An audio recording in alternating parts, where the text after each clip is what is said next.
Amén, amén. Muchas bendiciones, amados hermanos. La verdad que hoy yo estoy muy contento porque el Señor es mi torre fuerte. Él es bueno conmigo y me muestra en cada segundo que cuánto me ama. La verdad es que yo decía esta mañana de servir, y una de las cosas del servicio es que el servicio le da sentido a tu vida. Y un día como hoy, en que yo tuve el privilegio de compartir la escuela dominical, tengo el honor de enseñar la palabra ahora, y esta noche tengo el privilegio de ministrar a las parejas de la iglesia en nuestra célula de matrimonios.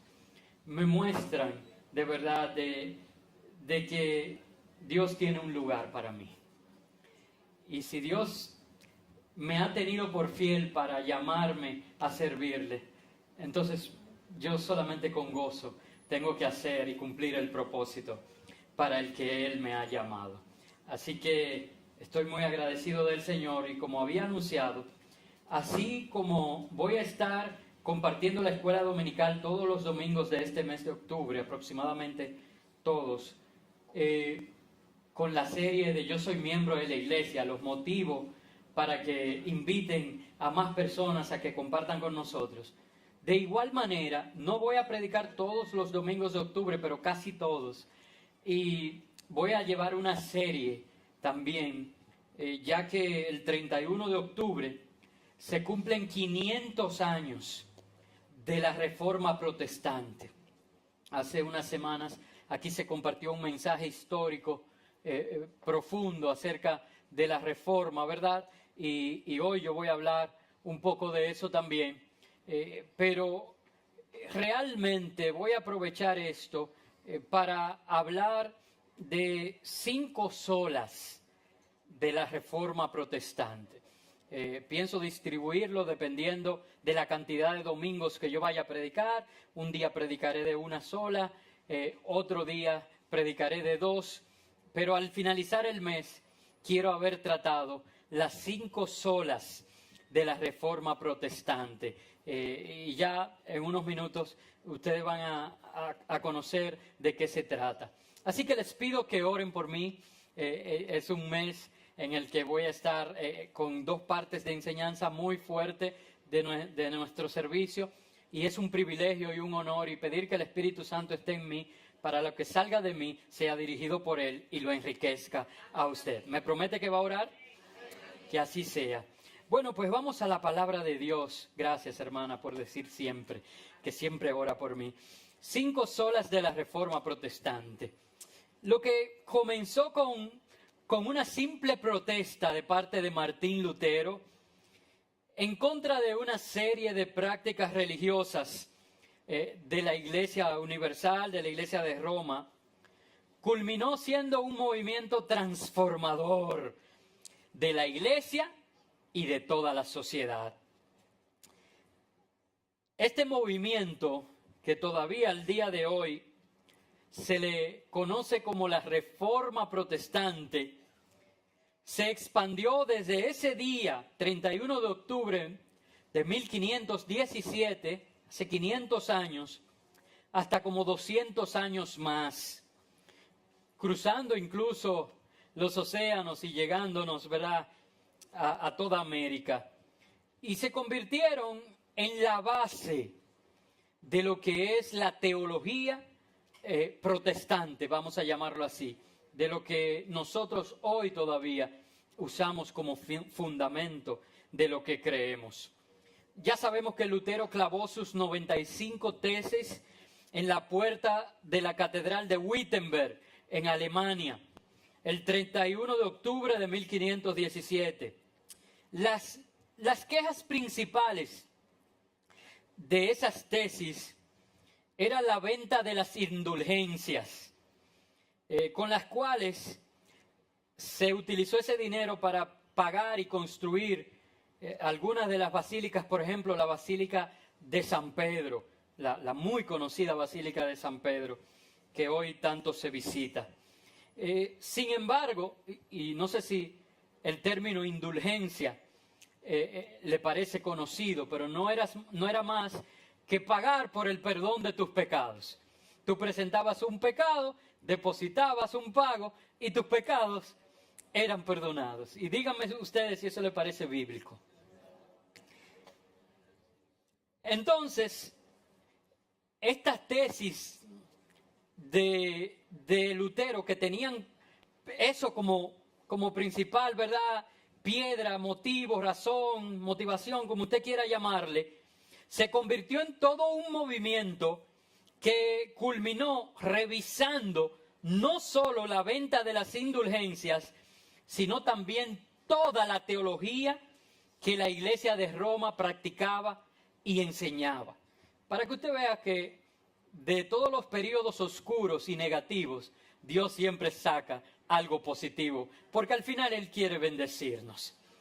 Así que yo casi siempre que me toca atravesar por un valle de sombra de muerte, por un periodo oscuro, pregunto, wow, qué gran bendición me tendrá Dios al finalizar, porque yo no nací ni fui creado para vivir en el valle de sombra de muerte.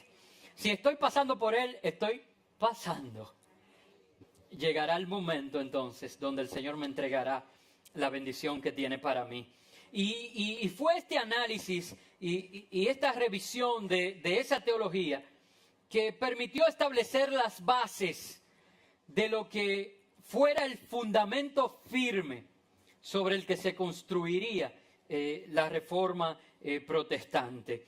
Y hay 5 enseñanzas claves que salieron de esa revisión, en la que no importa de verdad lo que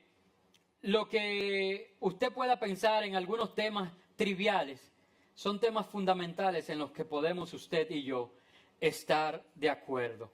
Y se utilizó el nombre en latín de estos 5 conceptos para describirlos, y entonces son los 5 conceptos que nosotros vamos a estar estudiando todo el mes de octubre, si el Señor nos lo permite.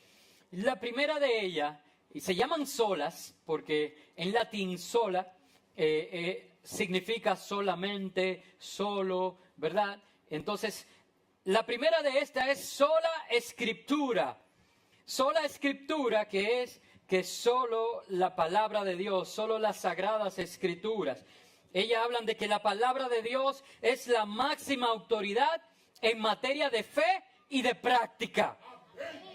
Por tanto, nada que contradiga la palabra de Dios puede regular la vida del creyente.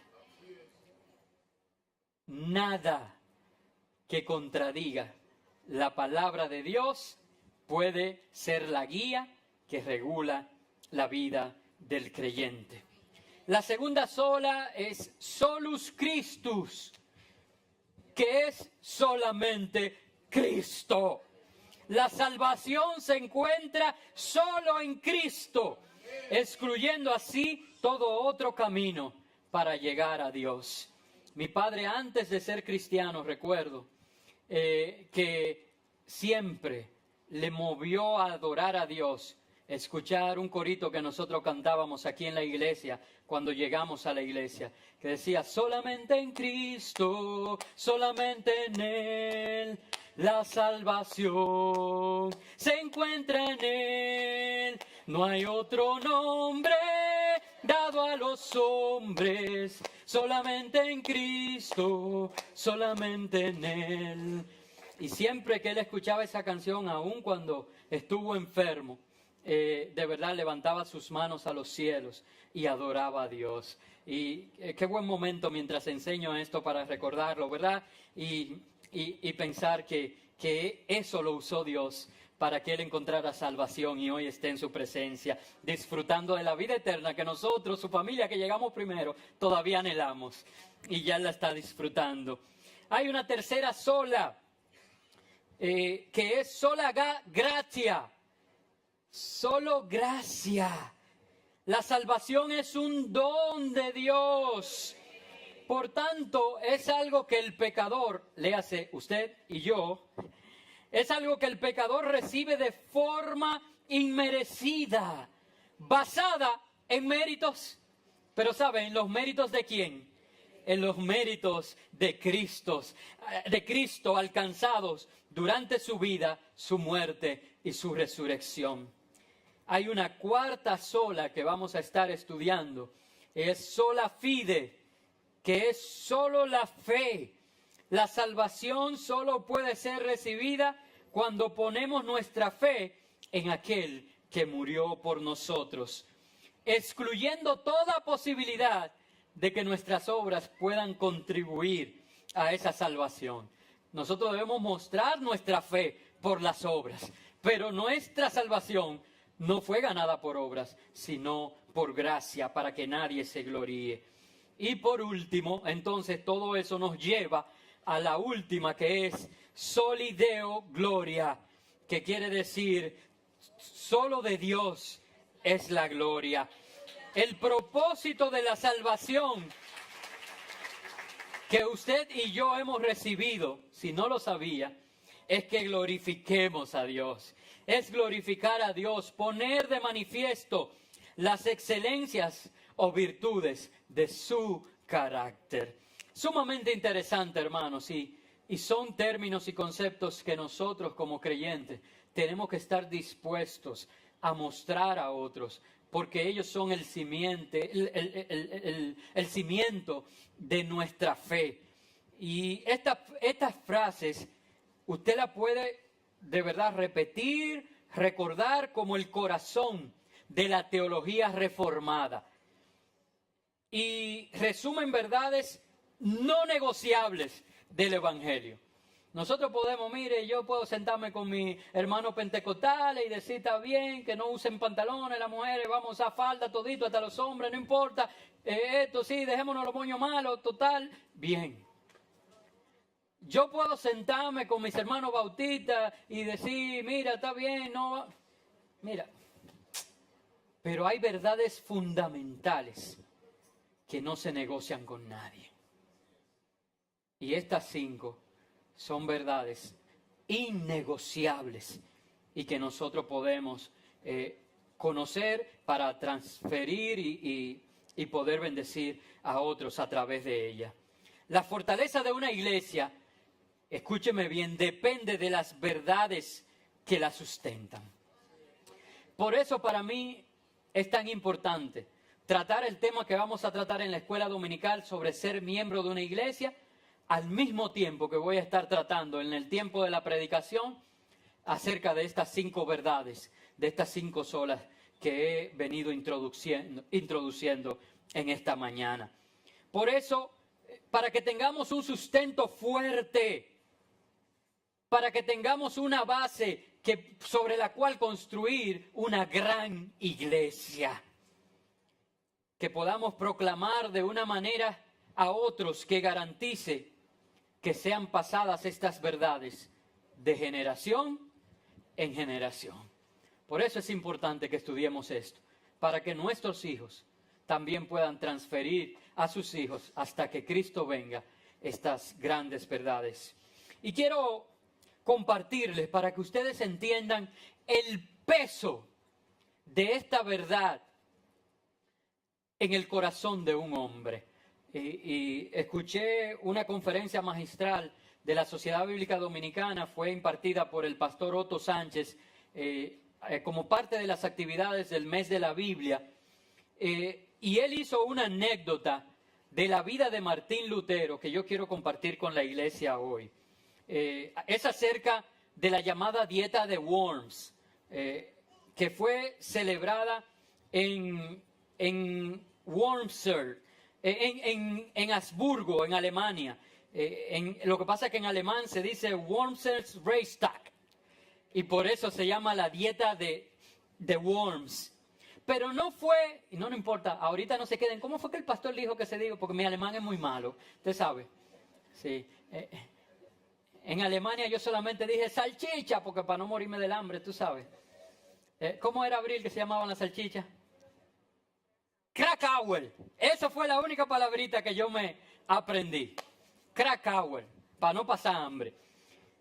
Pero lo importante no es dónde fue celebrada, lo importante es que fue una asamblea donde se reunieron el emperador Carlos V de Alemania y todos los príncipes de Europa.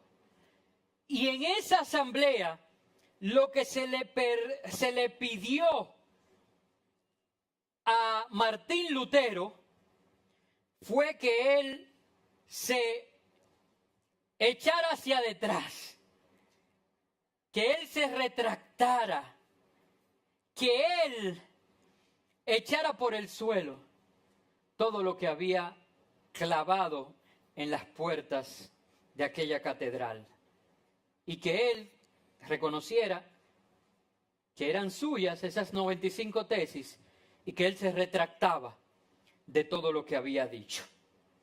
Le digo, estaba el emperador Carlos V, estaba todos los príncipes del Sacro Imperio Romano Germánico, y estando allí, delante de la historia, eso está registrado, y habiendo hecho este llamado a que se retractara de sus tesis, Lutero habló delante de la asamblea. Hermano, mire, hay que tener los pantalones bien puestos.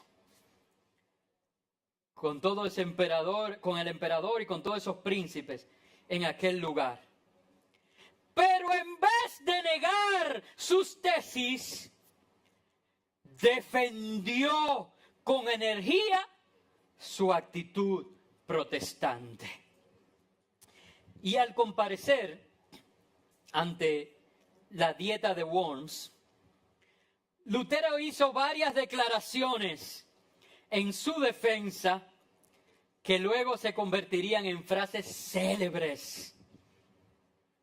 Él admitió ser el autor de los escritos que llevaban su nombre, pero rechazó retractarse de sus enseñanzas.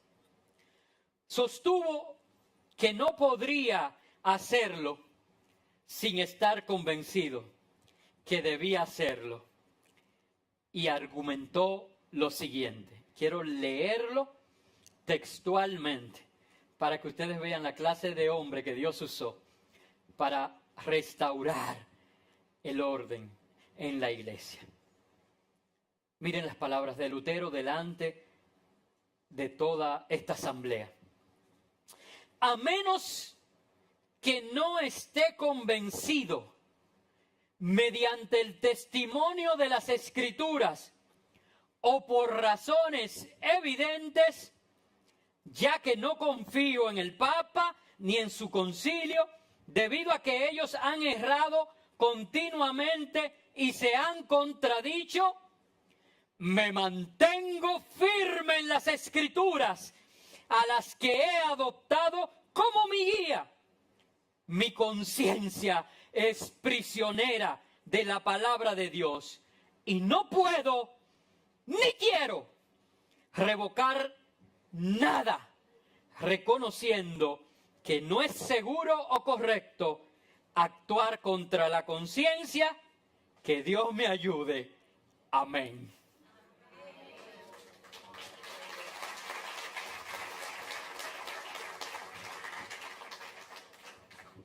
Yo quiero ser como Lutero. Pero más que eso, yo quisiera que cada uno de ustedes tenga esa pasión por la palabra de Dios, que pueda decir, mira, ustedes saben lo que iba a pasar, ¿verdad? Porque hay un concilio para que él se retracte, y si no se retracta, ustedes saben lo que iba a pasar, ¿verdad? Por cierto, ¿usted sabe lo que significa retractarse? Tomarse una foto. No. Negar. Negar lo que se había dicho. Pero ¿saben? Hay que tener una convicción muy fuerte. ¿Eso es fe? Hay que tener una fe en la palabra para decir, no puedo, ni quiero. Porque mi conciencia depende de la palabra de Dios y de los valores que en ella se enseñan. Yo quisiera que esta iglesia esté formada de hombres y mujeres cuya conciencia haya sido moldeada por la palabra de Dios y no sean capaces, no puedan y tampoco deseen, no quieran hacer algo que vaya en contra de lo que esos principios establecen. La Escritura dice en el Salmo 119, en su verso 18, abre mis ojos y miraré las maravillas de tu ley. Hermanos, todo lo que nosotros necesitamos es abrir nuestros ojos. Abrir nuestros ojos espirituales para ver que los que están a favor nuestro son más que los que están contra nosotros. Para que puedan ver los carros de fuego dispuestos a defendernos, porque ángeles acampan alrededor nuestro y nos defienden. Por eso podemos decir a viva voz, sola Escritura, solo la palabra de Dios me dice cómo actuar. Nadie me puede decir qué debo negar o qué debo afirmar. Solo ella tiene la autoridad para decirme aún cómo debo caminar. Tu palabra es como lámpara a mis pies. Lámpara es a mis pies tu palabra y lumbrera a mi caminar. El Salmo 138, 2 dice, me postraré hacia tu santo templo y alabaré tu nombre por misericordia, por tu misericordia y tu fidelidad, porque has engrandecido tu nombre y tu palabra sobre todas las cosas. Hermanos, ese es el filtro. Lo que me vas a decir está filtrado por esta santa y bendita palabra. Va coherente a las enseñanzas que en ella hay. Es el procedimiento que la Biblia enseña. No hay nada que esté por encima de la palabra de Dios, más que Dios mismo. Dios sí, Dios está sobre todo. Pero fuera de Dios, ¿verdad? En sus tres personas, Padre, Hijo, Espíritu Santo, Dios ha engrandecido su palabra sobre todas las cosas. Segunda de Timoteo 3, 16 al 17. Pablo le escribe a Timoteo y Pablo le estaba hablando de las fábulas que venían y hasta chisme de vieja, dijo, eso fue Pablo, Usted va y habla con Pablo. Pero a Timoteo, que él estaba discipulando, él sí quería instruirlo, corregirlo. Y le dijo, segunda de Timoteo 3, 16 al 17. Le dice, pero persiste tú en lo que has aprendido y te persuadiste, sabiendo de quién has aprendido y que desde la niñez has sabido las sagradas Escrituras, las cuales te pueden hacer sabio para la salvación por la fe que es en Cristo Jesús. Toda la Escritura es inspirada por Dios y útil para enseñar, para redarguir, para corregir, para instruir en justicia, a fin de que el hombre de Dios sea perfecto, enteramente preparado para toda buena obra. Hermano, yo prediqué de eso no hace mucho, así que no voy a volver a detallar cada parte de este verso. Nosotros sabemos que esta es la palabra que nos enseña. Ahí está todo. La ciencia hace poco que ha descubierto cosas que en la Biblia están hace mucho. Esta palabra es que nos redarguye, que todos los argumentos que levantamos, nosotros somos expertos en argumentos. Y esta palabra somete todos esos argumentos cautivos y los lleva a Cristo. Y deja en nosotros lo que Dios quiere que se haga. Ella es que nos corrige. Hermano, esto es más cortante que una espada de doble filo. Penetra hasta lo profundo. Y donde discierne aún las intenciones del corazón. Usted sabe lo profundo que es eso. Porque ya usted le puede decir con carita, yo te quiero mucho. Y por dentro decir, ver muerto. Pero esta palabra discierne las intenciones del corazón. Así de profunda es esta espada. Esta palabra ciertamente es la que nos instruye en justicia. O cada día usted no es una mejor persona por lo que la palabra le va enriqueciendo y añadiendo.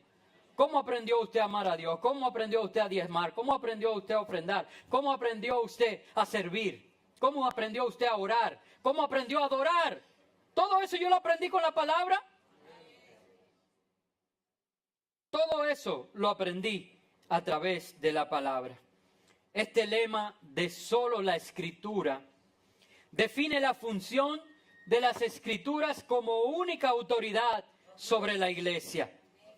Así como los reformadores de siglos anteriores rechazaron la autoridad del papado, de la Iglesia romana, tú y yo como protestantes actuales tenemos el martillo y los clavos en las manos y las tesis, ¿verdad?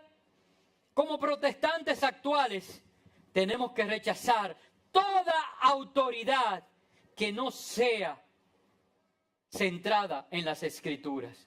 Toda autoridad extraescritural sobre la Iglesia.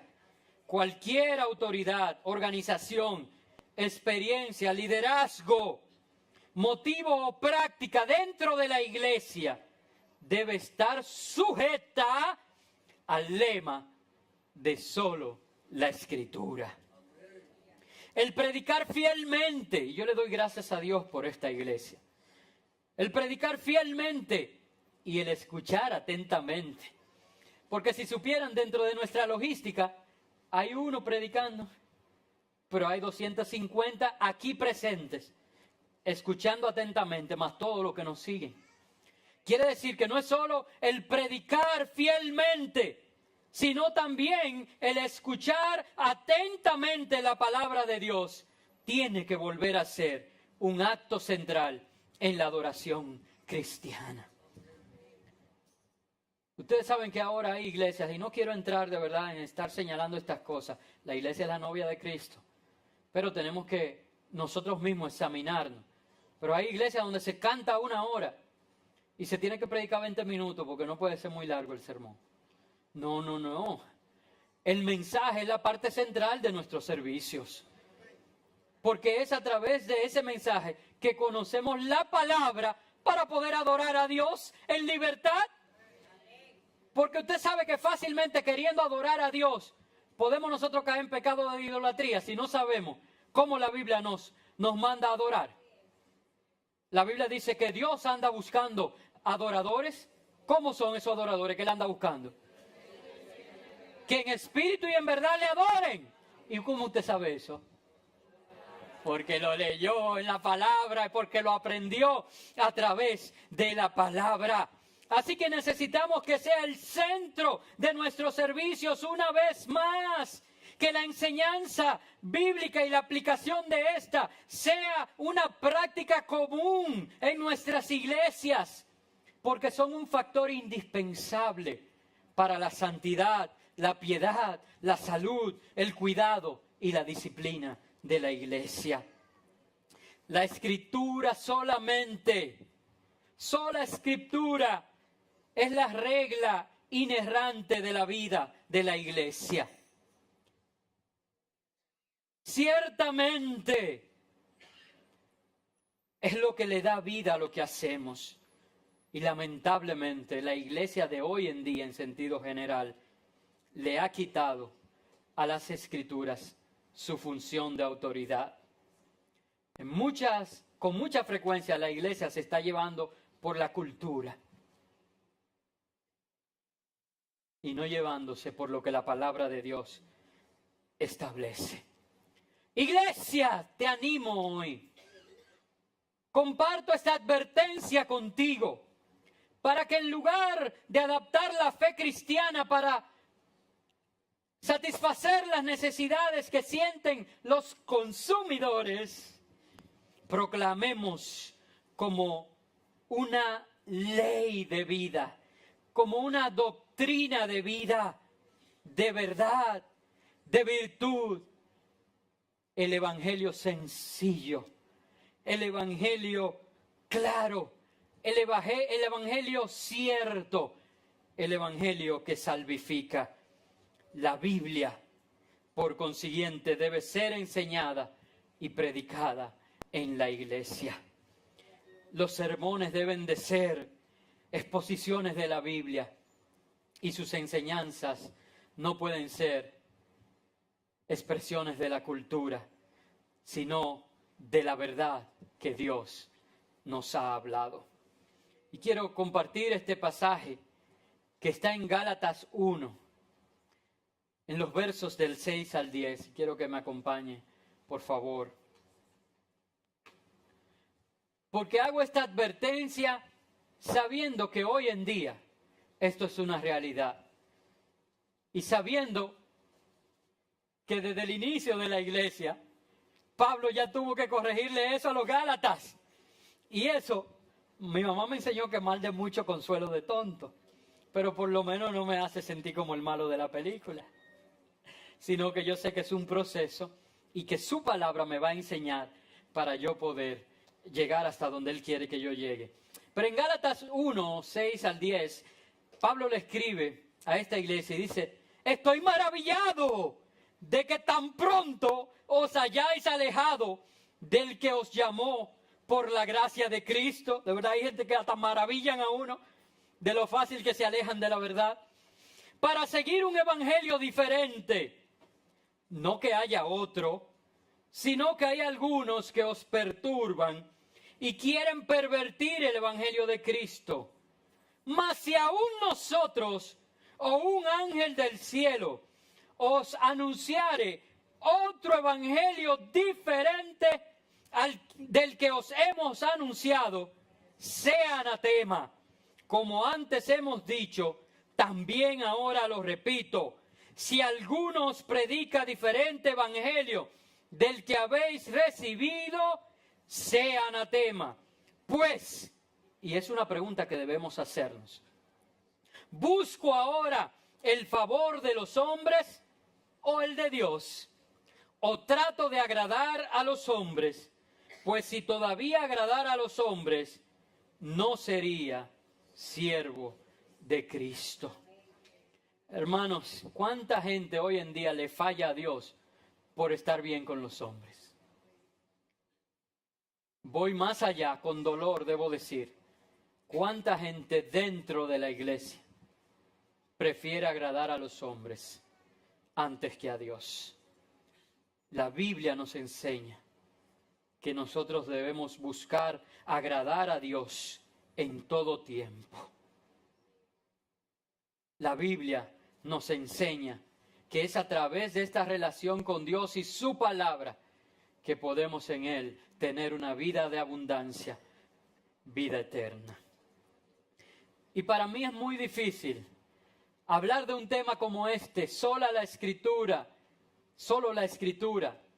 y tener mi Biblia en esta posición en mi mano, levantándola y ondeándola como una bandera, y no pensar en mi amada pastora, que con emoción muchas veces se paraba aquí y ya ministraba sin antes predicar, porque tomaba esta Biblia, la sagrada palabra de Dios, y la movía como una espada y decía: esta es mi Biblia, soy todo lo que dice que soy, tengo todo lo que dice que tengo, puedo hacer todo lo que dice que puedo hacer.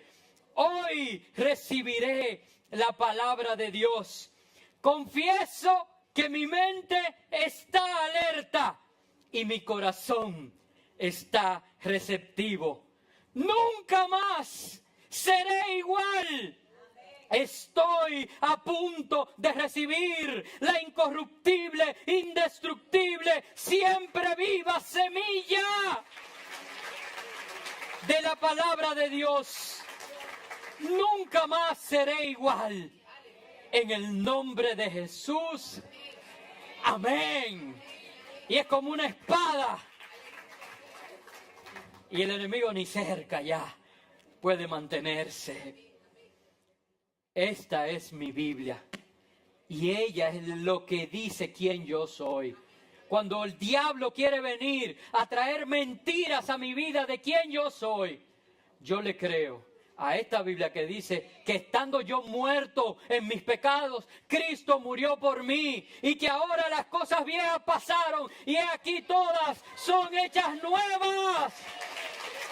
Yo soy nueva criatura en Jesús.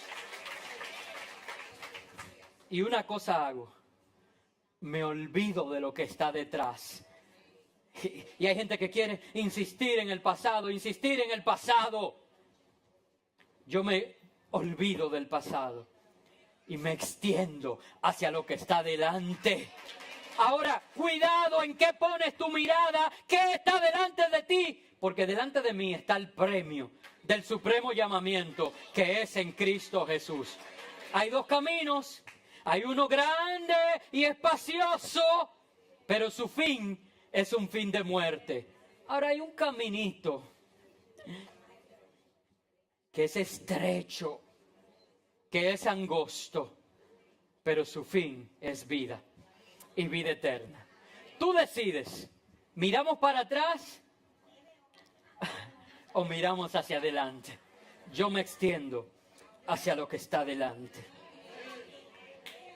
Segunda de Pedro 1:3, quiero leerla en la Nueva Traducción Viviente.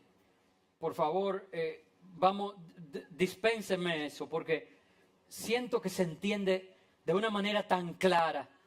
Ustedes saben que yo amo la santa y bendita palabra de Dios, Reina Valera del 60, ¿verdad? Y que por razones de comodidad uso la revisión del 95, porque es mi Biblia de predicación. Pero vamos a usar la Nueva Traducción Viviente en este verso. Y miren con cuánta claridad habla. Mediante su divino poder, Dios nos ha dado todo lo que necesitamos para llevar una vida de rectitud.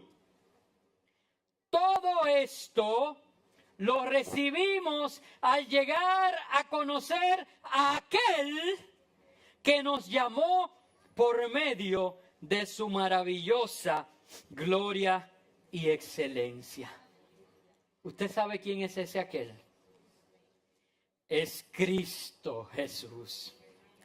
¿Y por qué yo uso este verso como una transición entre sola Escritura y solo Cristo, que es el último con el que voy a terminar brevemente?